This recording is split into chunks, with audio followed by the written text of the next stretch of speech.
आज के वीडियो का क्या विश्लेषण होगा, हम किस पॉइंट पे बात करेंगे। देखो आज है संडे और संडे के दिन कमेंट बॉक्स से कुछ एक क्वेरी आपके सामने रखता हूँ। चलिए क्वेरी सेशन स्टार्ट करते हैं, लेकिन उसके पहले mutual fund related complete solution चाहिए तो आप मेरे साथ जुड़ सकते हो। जी हाँ, डिस्क्रिप्शन बॉक्स में जाके पूरा डिटेल चेक करो और डिटेल के बेसिस पे व्हाट्सअप नंबर के थ्रू आप मेरे साथ जुड़ सकते हो। शुरुआत करते हैं सबसे फर्स्ट क्वेरी के साथ। सर एसबीआई म्यूचुअल फंड में फंड कैंसिल करने पर भी एसआईपी कट रहे हैं। सर एसबीआई म्यूचुअल फंड बहुत ही ख़राब एएमसी है, लोगों को लूट रहा है।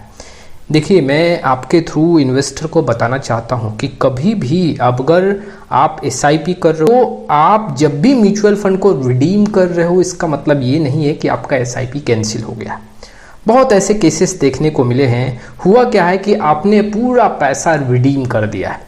अब आपने रिडीम कर दिया है, लेकिन ये रिक्वेस्ट नहीं किया है कि आपका एसआईपी कैंसिल होना चाहिए। तो अगले डेट जो भी आपने एसआईपी का डेट सेलेक्ट किया होगा, उस दिन वो फिर आपका एसआईपी डिडक्ट हो जाएगा। तो ऐसी स्थिति में आपको करना क्या है, आप अगर म्यूचुअल फंड अपना रिडीम कर रहे हो तो सबसे पहले आप अपने एसआईपी को कैंसिल करो।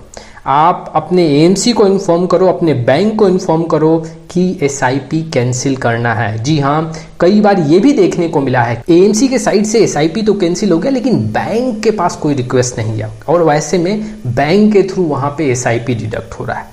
तो आपको जब भी म्यूचुअल फंड रिडीम करना हो तो आप एएमसी को भी अपने एसआईपी कैंसिल का रिक्वेस्ट डालें और यहाँ पे अपने बैंक को भी इन्फॉर्म करें, जिससे आपका एसआईपी स्टॉप हो जाए। अदरवाइज आपको ये प्रॉब्लम फेस करना पड़ेगा। कई ऐसे इन्वेस्टर को ऐसे प्रॉब्लम फेस करने पड़े हैं, म्यूचुअल फंड को रिडीम कर दिए लेकिन एसआईपी को कैंसिल नहीं किए। चलिए अगले क्वेरी की तरफ बढ़ते हैं। नेक्स्ट क्वेरी जो है यहाँ पे, सर क्या म्यूचुअल फंड से पैसा निकाल कर स्टॉक्स में डाल दें। देखिए स्टॉक्स और म्यूचुअल फंड दोनों इक्विटी पे फोकस हो रहा है। आपका इन्वेस्टमेंट यहाँ पे दोनों इक्विटी मार्केट में ही है, लेकिन डायरेक्टली अगर आप स्टॉक्स में इन्वेस्ट कर रहे हो तो यहाँ पे रिस्क थोड़ा बढ़ जाता है। म्यूचुअल फंड में भी आपका इक्विटी में इन्वेस्ट होगा, लेकिन वहाँ पे क्या अच्छा चीज़ है कि आपका फंड मैनेजर पैसा मैनेज कर रहा है। सही स्टॉक्स का सिलेक्शन, कौन से स्टॉक से पैसा निकालना है, कौन से स्टॉक से बाहर निकलना है। अब ऐसे स्थिति में वहाँ पे पैसा म्यूचुअल फंड में आपका ज़्यादा सुरक्षित है कंपेयर टू जो कि आप डायरेक्ट इक्विटी में पैसा पार्क कर रहे हो। मैं आपको यही एडवाइस करूँगा कि अगर आप पूरा परफेक्ट हो, आपके पास समय है, आप नुकसान सह सकते हो, तो आप अपने म्यूचुअल फंड से पैसा निकाल के डायरेक्टली स्टॉक्स में लगाएं। लेकिन मैं ये भी कहूँगा पूरा पैसा आपको डायरेक्ट स्टॉक्स में नहीं लगाना चाहिए। कुछ पैसा आपको म्यूचुअल फंड के थ्रू भी यहाँ पे इन्वेस्ट करना चाहिए, क्योंकि देखो कई बार मैंने देखा है कि लोगों ने ज़्यादा रिटर्न के चक्कर में अपना पूरा म्यूचुअल फंड रिडीम करके स्टॉक्स में लगा दिया है और सही स्टॉक्स का सिलेक्शन नहीं हुआ है, सही समय पे स्टॉक्स में पैसा नहीं लगाया गया है, जिसके चलते वहाँ पे नुकसान देखने को मिला है। लेकिन अगर वही पैसा म्यूचुअल फंड के साथ होता तो वहाँ पे उनको कुछ ना कुछ प्रॉफिट देखने को मिलता। तो मैं यही आपको एडवाइस करूँगा कि अगर आप परफेक्ट हो, जी हाँ आपको एक्सपीरियंस है, नॉलेज है, तभी आप ऐसा करें, लेकिन रिस्क का फैक्टर काफ़ी हाई होगा। चलिए अगले क्वेरी की तरफ बढ़ते हैं। हमें एक्सिस स्मॉल कैप से प्रॉफिट में से 3500 रुपीज़ विड्रॉ किया, बट मेरा इन्वेस्टमेंट अमाउंट में से 3500 डिक्रीज हो गया। देखिए सर, जब भी ना आप म्यूचुअल फंड में इन्वेस्टमेंट करते हो और जो भी म्यूचुअल फंड का आपका प्रॉफिट होगा, जब आप रिडीम करोगे तो वो आपके इन्वेस्टमेंट से ही रिडीम होगा। चलो अगर वो आपके प्रॉफिट से भी रिडीम होगा तो आपका अमाउंट तो उतना ही होगा। सपोज दैट कि अभी टोटल आपका 10,000 का फंड वैल्यू देखने को मिल रहा है, इन्वेस्टमेंट अमाउंट 5000 है। अब यहाँ पे आपने 2000 रुपये निकाल लिया। अब जब 2000 रुपये निकालोगे तो आपका फंड का बैलेंस 8000 ही होगा।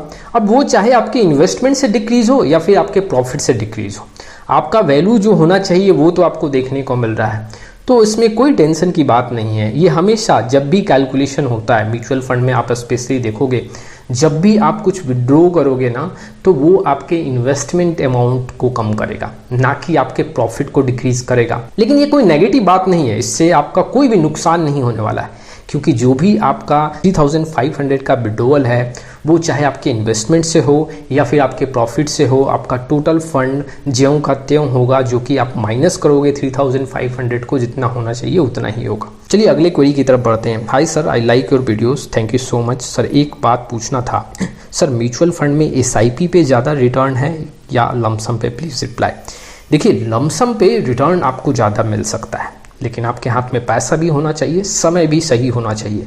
सही समय का अगर सिलेक्शन नहीं करोगे तो कई बार आपको नुकसान भी देखने को मिल सकता है। जैसे कि जो इन्वेस्टर 2018 में लमसम किए होंगे, 2017 में लमसम किए होंगे, उनको 2020 में गिरावट देखने को मिल रहा होगा, 3 साल में नुकसान देखने को मिल रहा होगा।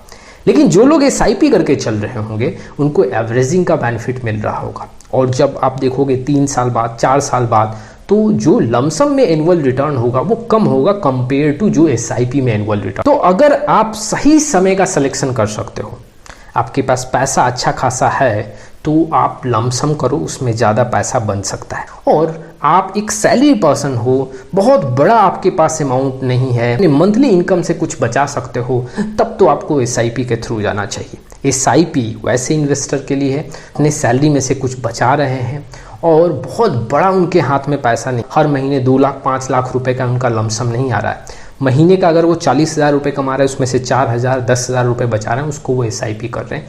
तो वो हर महीने SIP कर रहे हैं, ज़्यादा लोड उनके ऊपर नहीं पड़ रहा है और एवरेजिंग का बेनिफिट मिल रहा है। लेकिन जिनके पास पैसा ज़्यादा है, मोटा अमाउंट है, तो वो अगर सही समय का चयन कर सकते हैं तो लमसम ही करें। चलिए अगले क्वेरी की बात करते हैं। I have 15 lakh for investment for 15 years. After 15 years, I need 80,000 every month. Is it possible? देखिए, जो डाटा है इसके बेसिस पे मैं अगर कैलकुलेशन देखूं, अगर आप 15 लाख रुपए का इन्वेस्टमेंट करते हैं, 14% का अगर हम रेट ऑफ रिटर्न लेते हैं, 15 साल में ये 1 करोड़ के ऊपर का वैल्यू देखने को मिलेगा। अब अगर हम हर महीने 80,000 का विड्रॉ करें 15 साल के बाद, यहाँ पे 20 साल तक करें, आप इसको 25 साल भी कर सकते हो, लेकिन हम यहाँ पे भी 20 साल का कैलकुलेशन करते हैं कि आफ्टर 15 ईयर्स आप 20 साल और वहाँ पे हर महीने 80,000 का विड्रॉ करते हो। तो ऐसी स्थिति में अगर मैं 10% का रेट ऑफ रिटर्न लूँ, जी हाँ, तो यहाँ पे आपका जो पैसा होगा 1 करोड़ 25 लाख का बैलेंस भी होगा और आपको 20 साल तक हर महीने 80 हज़ार का विड्रॉवल भी मिलेगा।